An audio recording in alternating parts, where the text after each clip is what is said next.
আমাদের প্রভু এক, এক নবীর উম্মত, জীবন বিধান এক, ওই শিবানী কোরআন। আমাদের প্রভু এক, এক নবীর উম্মত,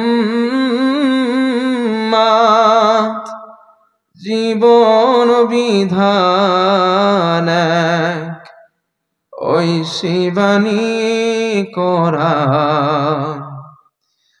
তবে কেন এখনো ওহে মুসলমান, এক হও করিয়া আহ্বান। তবে কেন এখনো ওহে মুসলমান, এক হও করিয়া আহ্বান। আমাদের প্রভু এক, এক নবীর উম্মত, জীবন বিধান এক, ওই শিবানী কোরআন।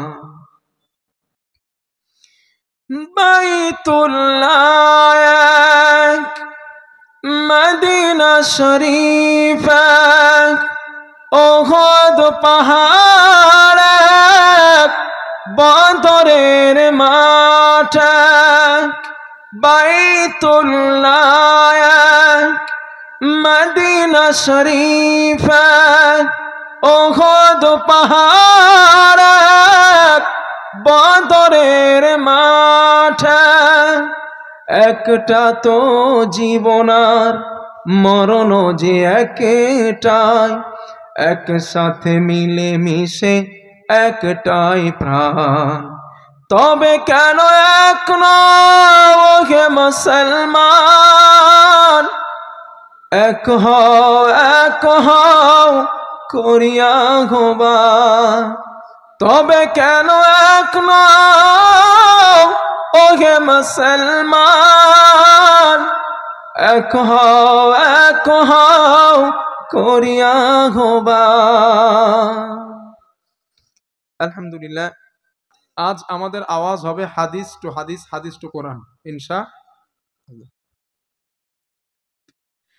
নাম্বার এক, এই মাদ্রাসায় যেই ছেলেগুলা, যেই বাচ্চাগুলা কোরআন তেলাওয়াত করেন, নিয়মিত কোরআন পড়েন, ওরা পৃথিবীতে সাকসেস ব্যবসায়ী হিসাবে আল্লাহর কাছে পরিচিত। সুবহানাল্লাহ বলেন। সুবহানাল্লাহ, সুবহানাল্লাহ। আল্লাহ পবিত্র। এটা একটু মাঝে মাঝে আমার বলানো অভ্যাস আছে, একটু বলবেন ইনশাআল্লাহ। তো এটা বললে ক্ষতি তো নাই, সুবহানাল্লাহ বললে, নাকি? আল্লাহ পবিত্র এই কথাটা বললে ক্ষতি আছে? নাই। আমার বন্ধুগণ, আল্লাহ তাআলা কোরআনে বলেন, আল্লাযীনা ইয়াতলুনা কিতাবাল্লাহি ওয়া আকামুস সালাতা ওয়া আনফাকু মিম্মা রাযাকনাহুম সিররান ওয়া আলানিয়া ইয়ারজুনা তিজারাতান লান তাবুর লিইউওয়াফিয়াহুম উজুরাহুম ওয়ায়াজিদাহুম মিন ফাদলি। জোরে বলেন আল্লাহু আকবার। আল্লাহ তাআলা বলেন, বান্দারে, এই পৃথিবীর জমিনে আমার যেই বান্দা, ইমানদার বান্দা, মুত্তাকি বান্দা, নিয়মিত কোরআন তেলাওয়াত করলো এবং 5 ওয়াক্ত সালাত আদায় করলো, এবং আমি আল্লাহ পাক আমার ওই বান্দাকে যেই অর্থ দান করলাম, যেই সম্পদ দান করলাম, ওই অর্থ সম্পদ থেকে আমি আল্লাহর রাস্তায় কিছুটা যারা ব্যয় করলো, আল্লাহ পাক বলেন ওরা এমন একটা ব্যবসার আশা করলো যেই ব্যবসায় কখনো লস হয় না, শুধু লাভ আর লাভ। জোরে জোরে বলেন সুবহানাল্লাহ। আল্লাহ পাক বলছেন, যারা কোরআন পড়ে, নামাজ পড়ে, সালাত পড়ে, আদায় করে এবং দান করে, ওরা এমন বিজনেসের আশা করে যে এই বিজনেসে কখনো লস হয় না। আমরা জানি পৃথিবীতে ব্যবসা করলে লসও হয়, লাভও হয়, আছে না ভাইজান? ব্যবসায়, হালাল ব্যবসায় লাভও আছে, লসও আছে, কিন্তু একটা ব্যবসা আছে শুধু লাভ হয়, লস হয় না। কি বলেন দিন?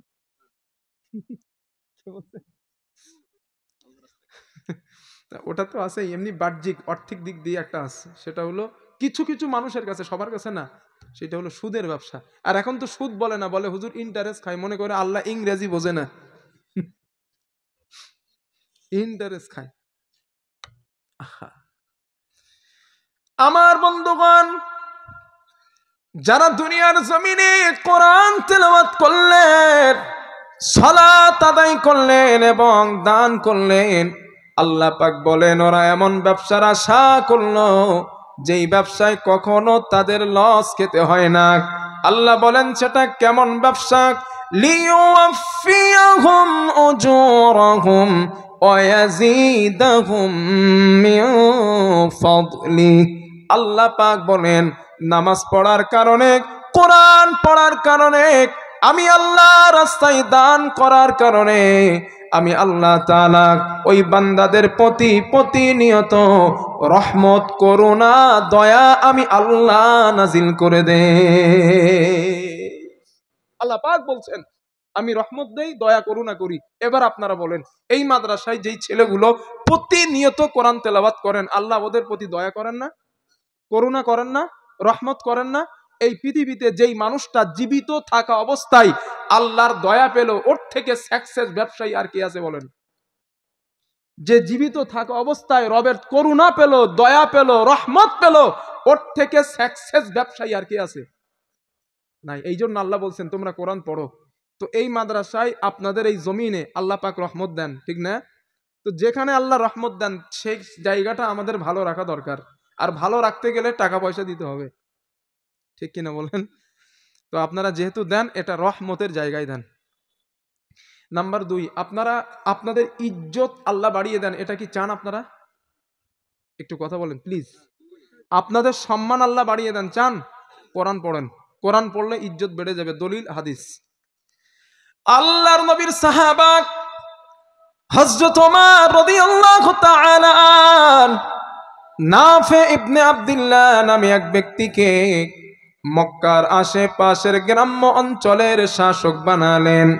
একদিন হযরতে ওমর রাদিয়াল্লাহু আনহুর সঙ্গে আর নাফের সঙ্গে সাক্ষাৎ হয়ে যায়। সাক্ষাৎ হয়ে যাবার পর হযরত ওমর নাফেকে জিজ্ঞাসা করলেন, নাফে মান ইস্তাখলাফতা আলা আহলিল ওয়াদি? ও নাফেক, মক্কার আশেপাশের গ্রাম্য অঞ্চলের শাসক তোমরা কাকে বানিয়েছ? হযরতে নাফে জবাব দিলেন, আমিরুল মুমিনিন ইবনা আবজাক। আমরা ইবনা আবজাকে মক্কার আশেপাশের গ্রাম্য অঞ্চলের শাসক বানালাম। হযরত ওমর জিজ্ঞাসা করলেন, নাফেক মান ইবনু আবজাক? আমি ওমর ইবনু আবজাকে চিনি না, আমি তার পরিচয়টা জানি না। ওই নাফে ওই ব্যক্তিটার পরিচয় আমাকে তুমি একটু শোনায় দাও। হযরত নাফে বললেন, আমিরুল মুমিনিন হুয়া রাজুলুম মিন মাওয়ালিনা। ও হলো আমাদের একজন মুক্তকৃত গোলাম, সে ছিল আমাদের ঘরের গোলাম, আমরা তাকে আজাদ করে দিয়েছি। আজাদ করে দেওয়ার পর আমরাই তাকে শাসক বানাতে বাধ্য হয়ে গেলাম। হযরত নাফে বলেন, আমিরুল মুমিনিন ওই গোলামটা কোনো সাধারণ গোলাম না, ওই গোলামটা কোনো সাধারণ ব্যক্তি না। ওই গোলামটার মধ্যে এমন 3টা কোয়ালিটি রয়েছে, এমন 3টা গুণ আছে, যেই গুণগুলা থাকার কারণে আমরা তাকে শাসক বানাতে বাধ্য হয়ে গেলাম। হযরত ওমর বলেন, নাফে ওই গুণ 3টি আমাকে শোনাও, ওই গুণগুলো আমাকে একটু বলো।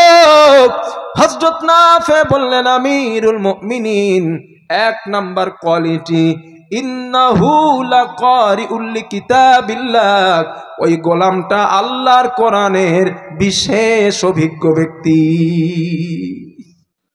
এক নাম্বার, কোরআনের দক্ষ সম্পূর্ণ ব্যক্তি ছিল গোলামটা। দুই নাম্বার, আলিমুম বিল ফারাইজ, ওই গোলামটা ফারাইজ বিদ্যায় বড় দক্ষ।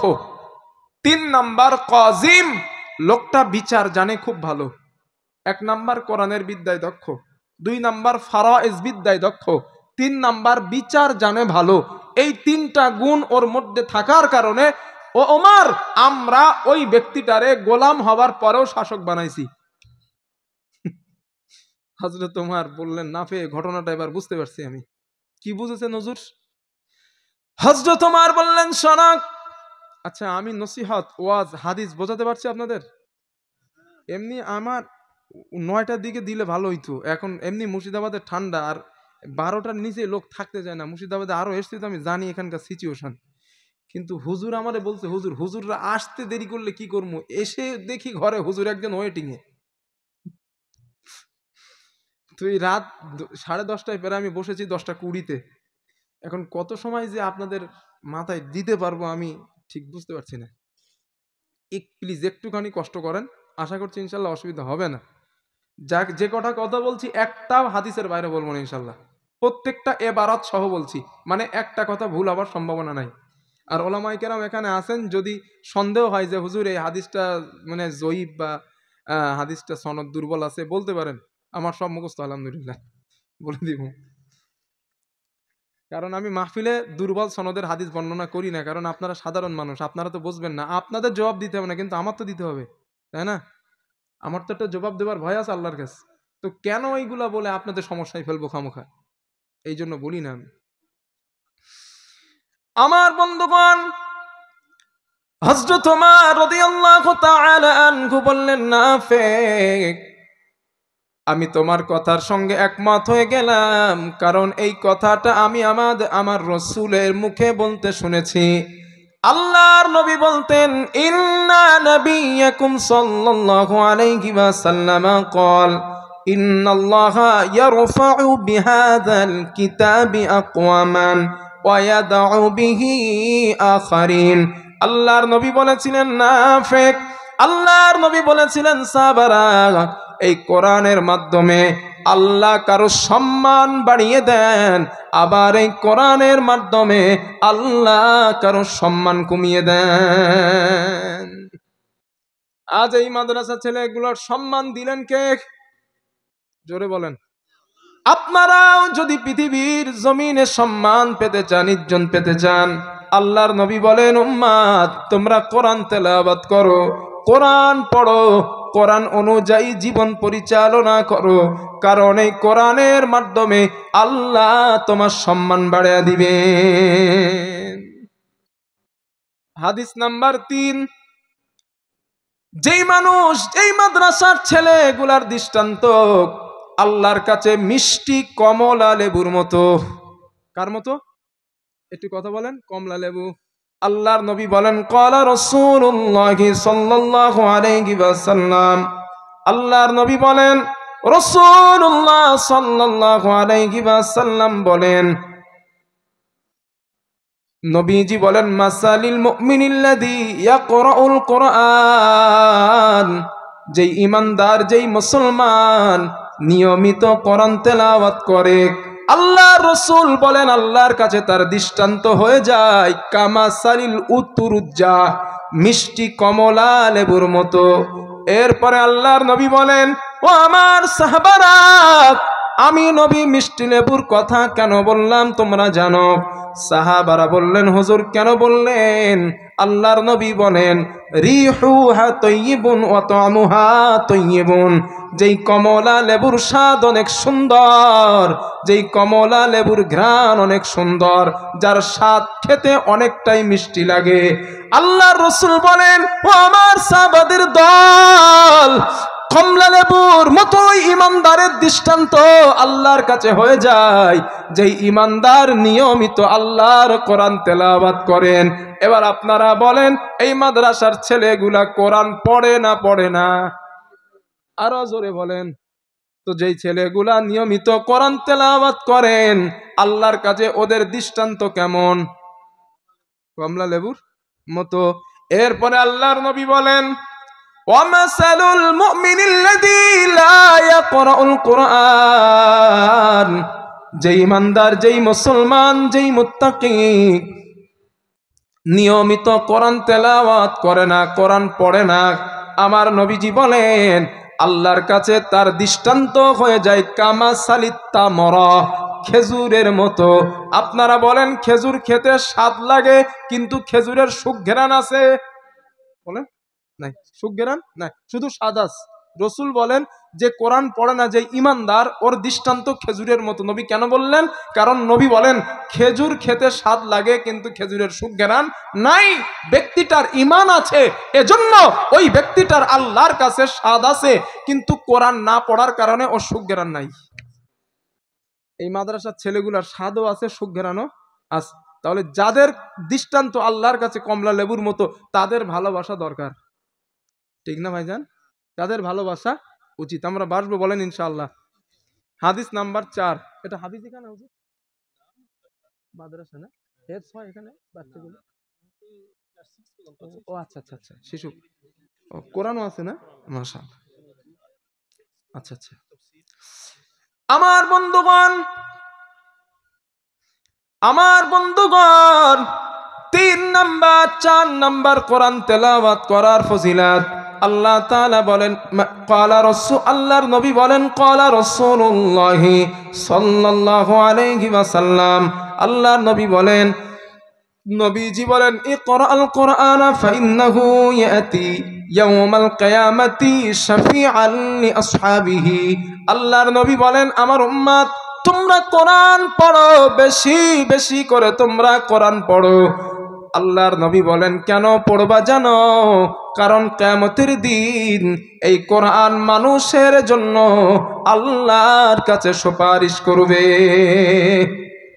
এরপরে নবীজি বলেন ও আমার উম্মত ইকরাউজ জাহরাইন, তোমরা এই কোরআনের 2টা উজ্জ্বলতম সূরা বেশি বেশি করে তেলাওয়াত করবা। সাহাবারা প্রশ্ন করলেন ইয়া রাসূলুল্লাহ, কোন 2টা সূরা বেশি বেশি করে তেলাওয়াত করব? আল্লাহর নবী বলেন 1 নাম্বার সূরাতুল বাকারা ওয়া সূরাতুল আলে ইমরান। 1 নাম্বার সূরা বাকারা, 2 নাম্বার সূরা আলে ইমরান। আল্লাহর নবী বলেন এই 2টা সূরা বেশি বেশি করে যদি তেলাওয়াত করতে পারো ফাইন্নাহুমা ইয়াতিয়ানি ইয়াউমাল কিয়ামাহ কাআন্নাহুমা গামামাতান। আল্লাহর হাবিব বলেন আমার উম্মত এই 2টা সূরা যদি বেশি বেশি করে পড়তে পারো, হাসরের ময়দানে এই 2টা সূরা আল্লাহর সামনে 2 খণ্ড মেঘ অথবা 2টা ছায়া হয়ে ওই বান্দার পাশে দাঁড়ায়া যাবে। আমার নবী বলেন শুধু তাই নয়, আও ফিরকানিম মিও তায়রিন সাফা, অথবা উঠতে থাকা 2টা পাখির ঝাঁক ওই বান্দার পাশে আল্লাহর সামনে দাঁড়ায়া যাবে।